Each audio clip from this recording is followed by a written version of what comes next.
The most important question you can ask your financial advisor is this. You have selected for me 10 investment funds. Yep. Tell me why you picked them. That's a good question. It's an awesome question. Like, why did you suggest that I should put my money into ABC Canadian Resource Fund? How come you picked that one over the other 200 resource funds that are out there, okay? How do you design a portfolio? You say that 50% of my portfolio should be in bonds. Okay, you suggested that I have my money in 3 bond funds. How did you select those bond funds? Yeah. Why didn't you pick some other fund, some other bond fund? Why did you sell my sister a different one? Yeah, that's an good embarrassing question. It's an awesome question. Yeah.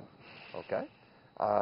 And I can tell you, I know what my selection process is. I want to deal, number one, with a fund company that manages at least $6 billion in assets. Okay. And I'll tell you why. Because I've been told by the fund companies, unless they have $6 billion under administration, they can't afford to hire the best managers.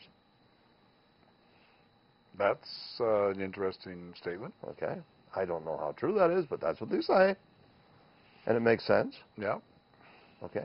The other thing is that if the mutual fund doesn't have a 5-year track record, I don't even want to look at it. I don't care if it's awesome. So they come in, they give me this sales pitch. They say, all right, this fund is terrific. It does this, it does that. It's wonderful. I say, let me see the 5-year track record. Oh, it doesn't have one? Come back when it's got a 5-year track record. That's the next thing. I want a fund that's got a reasonable MER, reasonable management expense ratio. I don't want to make that an issue because the posted returns are after MER, they're net of MER. But for example, I know an investment fund that over the last 10 years, and I guess when we talk about rates of return, that's why I'm not naming a fund specifically. Yep. You're supposed to say the 10-year return, the 5-year return, the 3. I don't want to go there. Yep. It wastes too much airtime for one thing. But over the last 10 years, this particular fund has an average annual return of 20% every year. Okay? Yep. And that's the average over 10 years. Last year, the return was over 100%.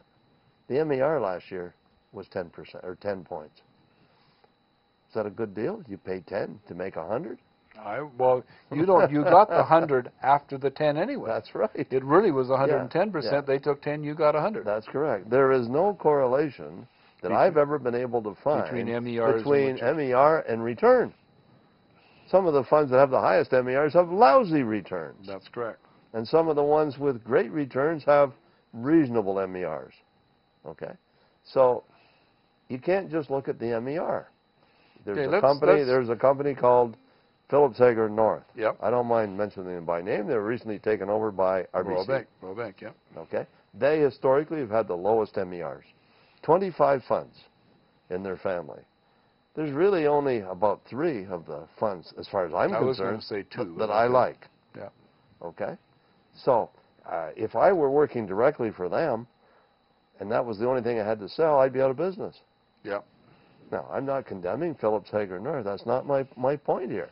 But it's a good example. Where's the correlation between MER and return? Okay. I'm talking to Fred Snyder. Fred is he's a wealth manager. He's a person that tells you what to do, how to do it, when to do it for money. And he does it by means of a written financial plan. Because that's the secret to Fred's success as far as I'm concerned. And the fact that he's still around and has so many clients and is famous. What he does, he makes you get a written financial plan. To get a written financial plan, now you can find out more about Fred if you go to his website, which is www.mutualfund101.com. Mutual Fund, no S, mutualfund101.com. And you can go there, find all sorts of information. You can find cash flow analysis things. You can find how to make your mortgage deductible, which I quite happily provided to him from my website. And Fred is one of the people that clearly understands it, has been preaching it since at least 1981. Takes the time to explain it to you, and it takes a couple of hours, half the time, to explain it to somebody really and get them to understand it. But what we're just talking about is MERs, management expense ratios. And management expense ratios are one of the things that another, I'm going to call him a good friend, Jonathan Chevreau from the National Post. And Jonathan is always writing articles about don't buy a fund with a high MER. Look at the MER. It's so important. Well, if there was no MER, David, Then how the would fund the couldn't be fund there. pay the manager? Well, that's correct. And theoretically, if it charges more, maybe it's paying the manager more and gets a better manager. I don't know. I don't want to make.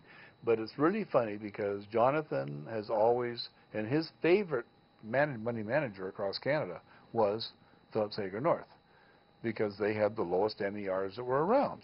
Sure. But in Phillips, I remember 2 years ago was the last time I actually looked, because I don't do this.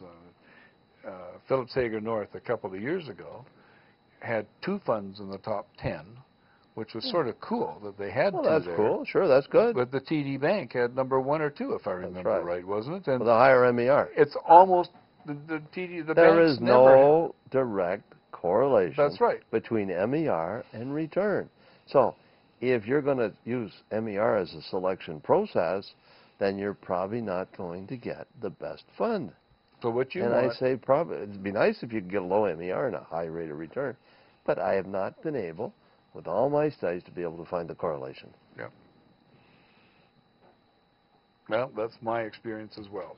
Doesn't matter what the fund, what the MER is, as long as what you get left at the That's end right. of the time. If it wasn't for the MER, I wouldn't get paid for what I do. The fund manager wouldn't get paid for what they do. I don't work for nothing. You don't work for nothing. No, I know what I work. I sometimes work for nothing, but I usually get something as a result of that come on, work Fred. for nothing. You do lots of stuff. You do far more for nothing than I do. Yeah. I know that because I charge for my time. Because I believe that you can have anything in life you want if you help enough other people get what they want. That's correct. First. But you make your money from the person buying something or investing with you, through you, whether it's a life insurance policy, whether it's a mutual fund, whether it's a guaranteed fund of some sort, Helios or whatever. You make your money if and when somebody buys something from you. I don't have anything to sell except my time, so I charge for my time. So you have to charge from the second that they walk in the door. I don't have a free consultation to come in and decide whether you want to do business with me. I have too many people that just want to do business. Why would I bother? And you can't come and talk to me without learning something. But you, sir, I have seen you personally spend 2 hours talking somebody out of buying an RRSP, when if they just came in to buy a $10,000 RRSP and you sold it, I don't care whether you made $100 or $500 from it.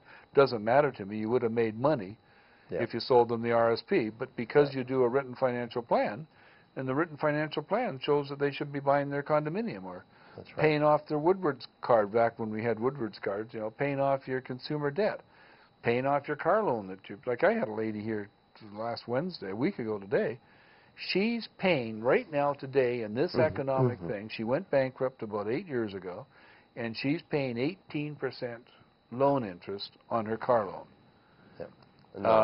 And she should she buy an RSP or TFSA, or should she pay off her car loan? Credit card.